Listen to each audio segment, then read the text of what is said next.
छोटे से कस्बे में समीर नाम का एक लड़का रहता था।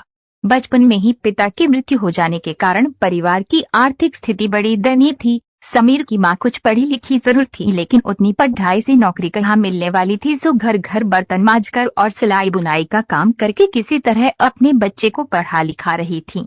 समीर स्वभाव से थोड़ा शर्मीला था और अक्सर चुपचाप बैठा रहता था। एक दिन जब वो स्कूल से लौटा तो उसके हाथ में एक लिफाफा था।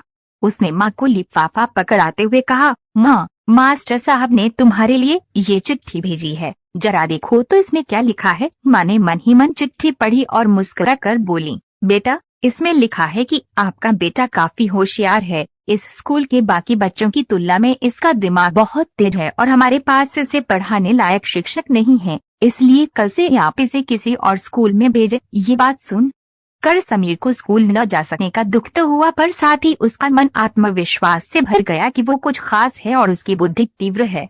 माँ ने उसका दाखिला एक अन्य स्कूल में करा दिया। समय बीतने लगा। समीर ने खूब मेहनत से पढ़ाई की। आगे चलकर उसने सिविल सर्विसेज परीक्षा भी पास की और आईएएस ऑफिसर बन गया। समीर की माँ अब बुढ़ी हो चुकी थी और कई दिनों से बीमार भी चल रही थी और एक दिन अचानक उनकी मृत्यु हो गई। समीर के लिए ये बहुत बड़ा आघात था। वह बिलख बिलख कर रो पड़ा। उसे समझ नहीं आ रहा था कि अब अपनी माँ के बिना वो कैसे जिएगा। रोते रोते ही उसने माँ की पुरानी अलमारी खोली और हाथ में उनकी माला, चश्मा और अन्य वस्तुएं लेकर चूमने लगा।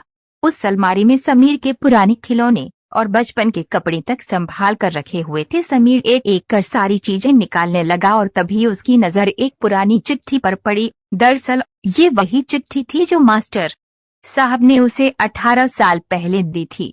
नम आंखों से समीर उसे पढ़ने लगा। आदरणीय अभिभावक, आपको बताते हुए हमें अफसोस हो रहा है कि आपका बेटा समीर पढ़ाई में बेहद कमजोर है और खेलकूद में भी भाग नहीं लेता है। जान पड़ता है कि उम्र के हिसाब से समीर की बुद्धि विकसित नहीं हो पाई है, अतः हम इसे अपने विद्यालय में पढ़ाने में